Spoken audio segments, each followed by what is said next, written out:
dia mbola valy hatrany miaraka amintsika ao anatin'izao fotoana fony izay efa fanomezantsika izao a mba handraisantsika amin'ny fampahirizana amin'ny alalan'ny tenin'Andriamanitra ivavaka isika. Tsy av'Andriamanitra ray eo dia misaotra ny hoatrany izay raha mbola manana fotoana afaka miaino ny teninao mba hamantaranay ny sitraponao, angataka ny fanahinao mahery mba hiasa ao anatinay tsiraray avy. Izany fanahinao masina izany hiasa eo anivon'ny tokantrano, fianakaviana, hiasa ao anivon'ny fiangonana ary indrindra eto anivon'ny firenena. Fanahinao masina hanokatra amin'ny masom-panahy tsiraray avy tompo mba hahafantarany fa mamy ny teninao. Dia mitenena indray Jehovah ho fameno ny mpanomponao amin'ny anaranao Jesosy. Amen. Faly miarabantsika amin'ny anaran'i Jesosy manonona ny fahasoavana sy ny fetana ny tompo ho amintsika mandrakariva. Araka ny nambara tamintsika dia ny afatra ny Paska tsy mandalo fotsiny fa mipetraka ho tsarovana mandra-piavin'i Kristy eny amin'ny rahona lanitra. Dia tsika tany amin'ny tantarany zanak'Israely tany ny tombohan'ny Paska izay raha jerevana dia fotoana voatendrin'Andriamanitra nanafahana ny zanak'Israely. Rehefa nijerevantsika taty amin'ny testamenta vaovao tena nankatoavina ny didin'Andriamanitra dia ny fitandremana ny Paska. Raha tany amin'ny testamenta taloha izy dia fanafahana fotsiny zanak'Israely fa hisintomana ny zava-panahy ary tsy hoe nanjentilisa ny hoe no afaka tamin'ny vanim-potoana nanafahan'Andriamanitra ny zanak'Israely tao amin'ny tany Egypta, fa tena natokana mihitsy ho an'ilay zanak'Israely izay nadevozina tao amin'ny tany Egypta. Ary dia hitantsika tamin'izany fa na ny firenena Egyptiana izy tsy manaky ny sitrapon'Andriamanitra, noho izany zany rehefa tsy manaky ny sitrapon'Andriamanitra dia tsy izy ny nafahana tamin'izany fa nisy ny zavatra tian'Andriamanitra naseho fotsiny tao anatin'izay Paska izay hoe manahoana ny olona tena nandre ny tenin'Andriamanitra ka nankatony teniny tapaka hatreo ny fanandevozana navoakan'Andriamanitra ho afaka. Fa ny olona nandre ny tenin'Andriamanitra fa tsy nankatò dia hiaran-doza. Dikan'izany le fanandevozana menjady aminy dia ny fahoriana vokatry ny tsy fankatoavana ny tenin'Andriamanitra. Rehefa taty amin'ny testamenta vaovao mamitana dia Jesosy Kristy amin'izay ilay zanak'ondry n'Andriamanitra manaisitra ny fahotany izao tontolo izao dia hitantsika fa tonga izy toy izao no nitiavan'Andriamanitra n'izao tontolo izao izy omeny ny zanany lahy tokana mba tsy ho very izay rehetra mino azy. Fa hanana fiainana mandrakizay Andriamanitra tsy naniraka ny zanaka ho amin'izao tontolo izao hanameloka izao tontolo izao izy fa mba hamonjeny izao tontolo izao, zany hoe nahatongavan'i Jesosy dia ho an'izao tontolo izao tsy hakanavaka na mino an'Andriamanitra io na tsy mino an'Andriamanitra, ninonina fironany finoany ny atoko mpivavahana misy azy na kristianina na tsy kristianina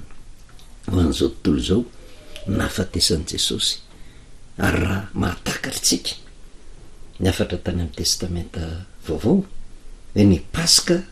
dia fahoriana, fahafatesana, kanefa noho izay zanak'ondry tsy misy kilema natao solon'izay dia afaka ny zanak'Israely dia tena fanafahana koa ny Paska. Fa fanafahana ho an'izao tontolo izao mety ho hafahafa amintsika mieritreritra an'izany hoe olona tsy mino an'Andriamanitra ve dia ho afaka ary tsy dikevitra ny soratra masina, satria raha maty ho an'izao tontolo izao Jesosy Kristy tany Paska dia ho fanafahana an'izao tontolo izao dia teo mitsindritsika afaka fa tsy voavontsy. Kanefa misy toromarika nomena izay avy amin'ny tenin'Andriamanitra manoloana izay fahafahana izay, satria inona moa no nataoka antsika nitresaka hoe fanafahana? Ny olona afaka dia afaka manao izay tiany atao. Ny olona tsy afaka, ny olona nandevozina tsy afaka manao afa-tsy izay hanereniny tompony azy. Izay ny olona nandevozina, izay ny olona tena voafatotra tsy afaka manao sitrapony a fa tsy maintsy manatanteraka ny sitrapon'ny olona manandevo azy fa rehefa afaka de zao takan'ny olona tsy misy mpifehtsony afaka manao zay tiana atao manana safidy malalaka de apetrao amin'ny tenatsika enke ny fanontaniany olona afaka ave ianao fa raha ohatra tereny ianao anatanteraka zavatra tsy mety aminao de tsy olona afaka ianao zay fa raha mbola manana safidy ianao afaka mandray fanapa-kevitra olona afaka ianao de zay no mahatonga atsika am'resaka hoe afaka zao tontolo zao somary akelezitsika afaka ny firenentsika olona tena firenena afaka tsika de raha akelezina ndray afaka ny fiangonana ary profon'zany ety am'ty fireneny ty be deabe ankeny antoko-pivavahana misety afaka misafidy zay mety aminy na kristianina na tsy kristianina raha tsy mana-tsafidy raha tsy olona afaka tsy afaka manatanteraka an'izany eo anivony tokantrano manana ny safidy any keo ny tsiraray avy ao anatin'ny tokantrano ary zay mipirofo fa olona afaka tsika satria ahoana ma olona afaka tsika maty Jesosy Kristy ho fanafahana an'ity zao tontolo zao ity kanefa raha afaka indray zany izao tontolo zao de misy ny fepetra ara-tsoratra masina ary ty fepetra ty marina fa ao anatin'ny baiboly mipita ho an'ny kristianina kanefa tsika kristianina de mahatoky sy mino na tsy mino ary ny olona ka na tsy kristianina ary tokana ny Andriamanitra na ary ny tany sy ny lanitra de Jehova tokana ary ny afatra zay nomena ao anatin'ny tenin'Andriamanitra de afatra ho an'ny kristianina no voalohany indrindra kanefa adidin'ny kristianina koa ny manambary izany amin'ny olon-drehetra fa tsy voatery ankatò na anaiky ny olon-drehetra eo anatrehan'izany de misy ny afatra napetraka toromarika mba nanana toe-panavanina ahatonga olo-pirenena vanina de Petera voalohany zay fahitatsika tamin'ny farany teo toko faharoa ny 9:17 ka hatramin'ny 9:17 Petera voalohany toko faharoa 9:17 ka hatramin'ny 17 zay mivaky toy izao amin'ny anaran'i Jesosy ary noho ny tompo izy a de maneke izy rehetra voatendrin'ny olona na ny mpanjaka satria ambony izy a na ny mpanapaka satria ny raha ny amaly zay manao ratsy izy a fa ho bidera zay manao ny tsara fa toy izany ny sitrapon'Andriamanitra mpanginany tsy fahalalan'ny olona dala amin'ny fanaova-tsoa izy a fa olona afaka ianareo nefa za mitondra ny fahafahanareo fanaronana ny ratsy a fa toy ny mpanompon'Andriamanitra manajany olona rehetra tiavany rahalahy matahoran'Andriamanitra manajany mpanjaka miverimberina le fanajana ny mpanjaka karaha zay raha ny toromarika ambaran'ny tenin'Andriamanitra ho an'ny kristianina voalohany indrindra ny tokony ho hitantaratra eo amin'ny fitondrantenany zay a fanekena zay toromarika zay hoe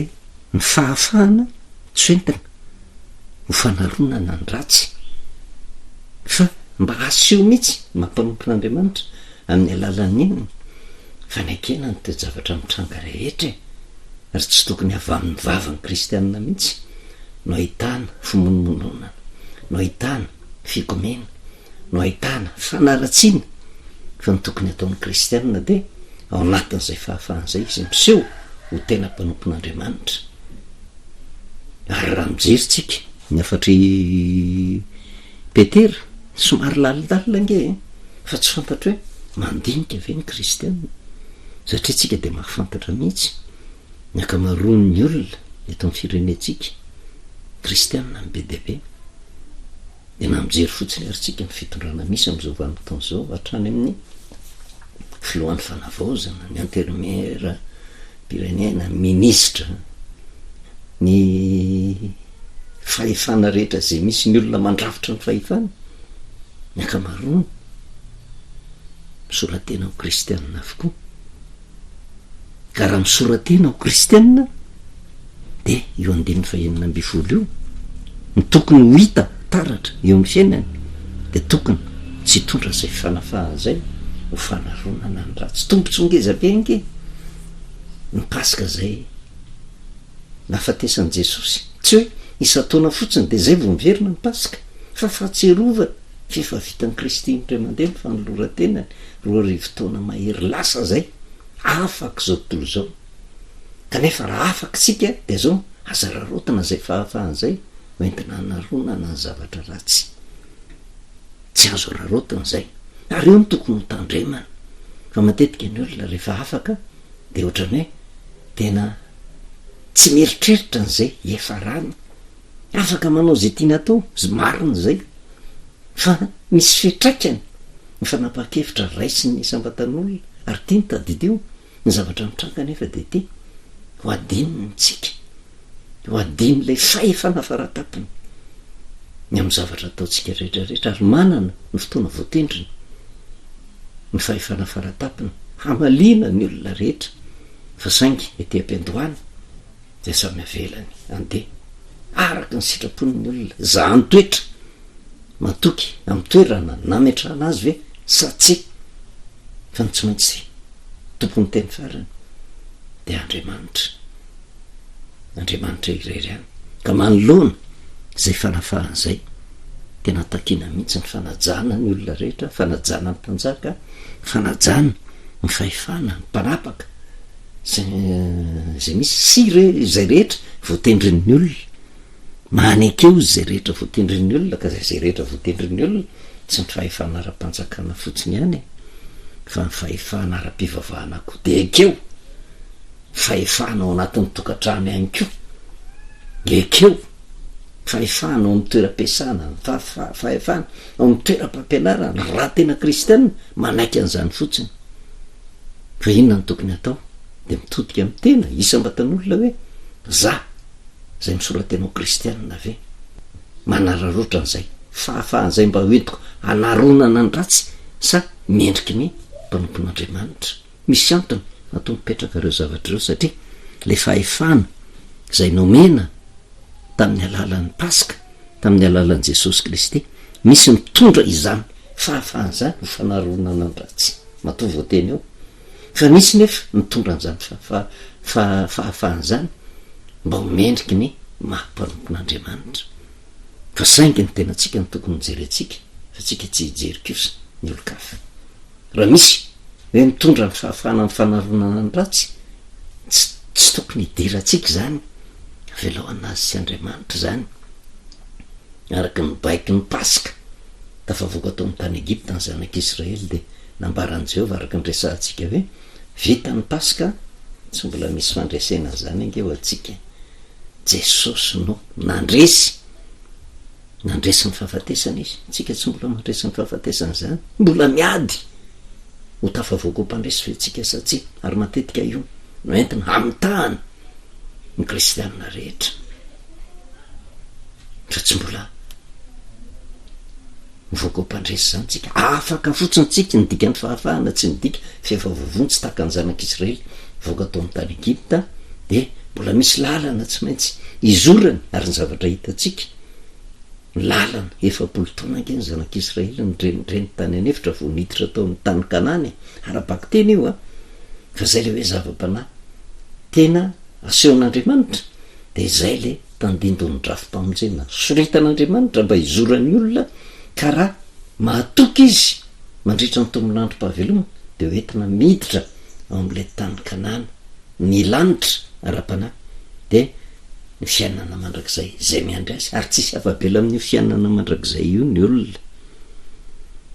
fa saingy mahatsapa nefa le olona hoe afaka izy de ohatrany tena tsy mijiry zay fiafaran'zay de manararotra n'zay fahafahan'zay lasa ho fanaronana ny ratsy eo anatrehan'zay rehefa mandinika tsika mba tsy atonga atsika ho diso hevitra fa zay le fahafahan'zay raha mijery fotsiny tantarany zanak'Israely tao amin'ny tany Egipta de babo ange ny zanak'Israely tamin'izany vanim-potoana zany nieritrretina zany ny Egipta farosy Egipta no nanandevo ny zanak'Israely tsy afa-bela mihitsy izy tanambendohana ny ady-pinaritra fa rehefa tonga ny vanim-potoana ohatra ny nanadino an' Jehova navelan'Andriamanitra hiatra tamin'ny zanak'Israely ny fahoriana tsy ny Egiptiana rery angeny nahita loza tao fa ny zanak'israely ny voalohany indrindra niaran-doza vokatry ny fanadonany an'andriamanitra de lasa nandevoziny ny farao sy ny Egypta, zany hoe tena le firenena voafidy le taranak'Israely lasa ny fihiziny fireneny dehibe de ny firenen'ny Egyptiana zay nanandevo azy tsy afaka nanao ny sitrapontsony fa nampanaovina asa anterivozina zay tiany farao sy ny Egypta. Ny tsy maintsy ny tanterahan'ny Egyptiana ny tanterahan'ny zanak'Israely raha te ho velona izy, fa rehefa elany ela zay vao tonga sainy, zay vao nitaraina tamin'Andriamanitra, ary ny fitarainany tamin'Andriamanitra nitady fahanafahana amin'ny vanim-potoana tsy tsapan'ny olona fa andevy izy, tsy hitady fanafahana zany izy, fa tamin'ny vanim-potoana natsapan'ny zanak'Israely fa andevy izy de nitaraina tamin'Andriamanitra, de io Andriamanitra fa nanafaka. Rehefa de najerevana zay vanim-potoana nitoerany zanak'Israely tao amin'ny tany Egypta zay, de takany hoe zanak'Israely voafonja ao anatin'ny tranomaizina goavambe, ao anatin'ny tranomaiziny Egypta, tena nifonjaina tao ny zanak'Israely de niaritry ny fahoriana. Ary rehefa nahatsapa fa tena tafidy kizo ao anatin'ny tranomaizina de nitady fahazavana, nitady fanafahana tanteraka, de tsy nerin'ny zanak'Israely na tonga azo afaka, fa nerin'Andriamanitra irery any tamin'ny alalan'ny zanak'ondry tsy misy kileba, de inona ny zavatra mitranga afaka ny zanak'Israely. Fa rehefa tena mahay mandinika tsara zay le fahafahana azony zanak'Israely zay, de zao tsy mbola voavonjy izy, afaka fotsiny izy tao amin'ny tany Egypta, zany hoe tafavoaka ny fonja, ohatrany hoe nisy fanamaivanana, nisy sazy tokony niatra tamin'ny zanak'Israely, satria raha ny tena marina de zao ny zanak'Israely angeny tena tokony voaheloka ho faty raha ny tokony ho izy, fa saingy ny solotoerana azy de le zanak'ondry tsy misy kilema, no solotoerana azy de nanjary velona izy, zany hoe lasa mpisolo vavy ny solo ny fahotany zanak'Israely, le zanak'ondry tsy misy kilema tsy manatsiny, fa raha ny tokony izy tokony zanak'Israely rehetra no naringana, de zao ny fidirana an-tsehatra nataon'le zanak'ondry tsy misy kilema na afaka azy, taka ny mpanalalana, taka ny mpisolo vavy, de ao anatrehan'ny mpitsara anankiray nitandindon'le zanak'ondry tsy misy kilema, zay ny talao mba andefa ny zanak'Israely ho afaka. De rehefa navoaka ny zanak'Israely ty tandideo mariny te tsy tena afaka tanteraka, ary zay ny tsy tsapan'ny kristianina rehetra, zay ny tsy tsapan'le vahoakan'Andriamanitra, ny fieritreretany afaka tanteraka fa tsy tena afaka tanteraka, fa takan'ny olona le hoe tena nahazo, tena didy navoaky ny fitsarana, hoe tena voaheloka tanteraka mihitsy tsy mahazo mivoaky ny fonja, kanefa rehefa jerevana hoe misy nahay le mpisolo vava azy, de zao nahafahana vonjy maiky, nahazo liberté provisoire, fa tsy tena fahafahana tanteraka, de afaka ny zanak'Israely, ny zanak'Israely tafavoaka tao amin'ny tany Egypta, tena fahafahana vonjy maiky no azony, liberté provisoire no azony, fa mbola misy fitsarana ny amin'ny farany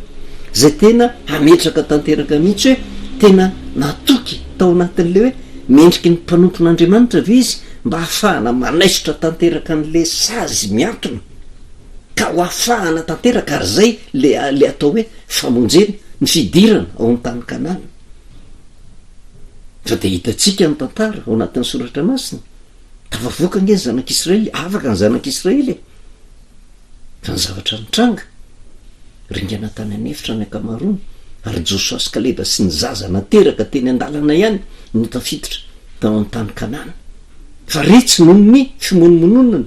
tsy nankasitrahan'Andriamanitra ringana tany anefitra. Manahoana moa zany hoe nahazo fahafahana vonjy maika zany, nahazo liberté provisoire zany, misy fanaraha-maso ao mijery an'le olona hoe nahafahana vonjy maika reto olona reto, fa misy fepetra napetraka taminy, andeha mahitsy iova fo ve, iova fitondratena ve, de za natoetra amin'iny. Ka raha ohatra tena natokisana teo amin'ny fitondrantenany hoe tena tsy namerina n'le fahadisony taloha, zay vo mahazo ny fahafahana madio tanteraka ary zay le fanavotana. Fa raha toa kosa ka eny am'le fahafahana vonjimaika eny izy mbola mamerina ny zavatra atony de miverina migadra ary misigadrana am'izay vanim-potoan'izay ny fahaverezana mandrak'izay. Rehefa tena jerevana tonga Jesosy Kristy de zay no mahatonga atsika hoe afaka daholo angentsika, afaka daholo tsika zao. Fa le fahafahana azontsika na rarototsika satria tsika mieritreritra hoe afaka manao zay tiana atao fa tsy hitsapantsika ntsony hoe tena fahafahana vonjomaika fotsiny ake. Zao andro mpahavelomantsika zao fahafahana vonjomaika ho azy zao tontolo zao ny fahafatesan'i Jesosy Kristy. Ndikan'izay fahafahana vonjomaika izay mbola jerevana ny olona tsirairay avy mendrika avy tena ho afahana madiodio sa tsy maintsy averina ponja. Ary misy fotoana voatendrin'Andriamanitra nefa ho am'izany rehetrarehetra zany amalian'Andriamanitra ny olona tao anatin'izay hoe manahoana ny fitondrantenany tao anatin'izay fahafahana zay nomena azy zay. Ary tsisy avabely eo na ambony na ambany araka ny tenin'ny Petera hoe na ny voatendrin'ny olona na ny mpanjaka na ny mpanapaka ny zavatra tokony tsy afaka ao anatin'ny fisainantsika de ety zay fahefana misy ety am'ty zao tontolo zao ty mbola misy fahefana faratapony manara-maso azy nizahatoetra azy na fahako na vokako tao anatin'ny fonja tsy naringako zay ny tenin'Andriamanitra natolotro ny zanako tsy nameloko an'izao tontolo zao fa mba hamonjeny zao tontolo zao. Kanefa misy fepetra zay napetrany any amin'ny Jaona toko 7 fepetra zay napetrany de zao no voasoratra ao Jaona toko 7 ny 7:17 fa Andriamanitra tsy naniraka ny zanaka ho am'izao tontolo zao zay namelaka zao tontolo zao fa mba hamonjeny zao tontolo zao raha nijanona treo vovontsy zao tontolo zao. Fa tsy zay ny 9:12 zay mino azy de tsy helohina amin'ny ho avy, zay mino tsy helohina fa zay tsy mino kosa de efa voaheloka raha teo. Ajanontsika treo misy fitsarana io re olona, misy fahefana faratapony tena mijery atsika zay nahazo fahafahana vonjomaika fa tsy mbola misy olona afaka andrehare. Ary niza mpitory filazantsara ka miteny hoe tena efa voavonjy isika. Blasfémie zany, teny ratsy zany, fampanantenana pokaty zany. Fa ny tena marina de ty fahafahana vonjomaika no azo sika amin'ny tombon'andro mpahavelomana zay omen'Andriamanitra atsika. Fa misy fotoana voatendrin'Andriamanitra amalian'Andriamanitra ny olona rehetra. Ary na de ty mbola tsy maty aritsika de fa mitaty zay voton'izay maika fa aorianany fahafatesana. Ao zany vo hitatsika am'izay hoe le fahafahana vonjomaika de mamelatra ny bokiny am'izay Andriamanitra, le bokin'ny fiainana. Ianao ve isan'izay afaka madiodio navotana voavonjy sa ianao mendrika ny sazy faran'izay enjana indrindra. Ary zay ny tena tokony eritreretantsika am'izao vanim-potoana zao natoko sy mino fa zany de ho ampy mentsika mandiny tena mandrakariva manoloana ny andraikitra tanatsika am'izao andro mpahavelomantsika zao. Vavakisika misotranao Jehovahandriamanitra reny amin'ny teninao indray zay tonga taminay, teny manambara aminay ny marina, teny tsy miolakolaka,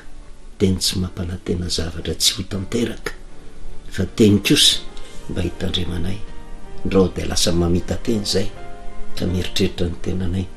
fa afaka de zay tianay atao hanome vahana ny tena filanay ka anjo diso hevitra zay misy an'izay averina any amponjy indray zay ka fonja zay maharitra mandrak'izay am'izay vanim-potoana zay. Tsy sitraka ao zany Andriamanitra de mangataka ny fanahinao mba hiasa ndresy lahatra ny sambatan'olona mba hisaintsaina fa napahakevitra raisiny. Misaotra indrindra ray amin'ny anaranao Jesosy, amen. Manao velomantsika amin'ny anaran'i Jesosy manonona ny fahasoavana sy ny fiadanan'ny Tompo ho amintsika mandrakariva.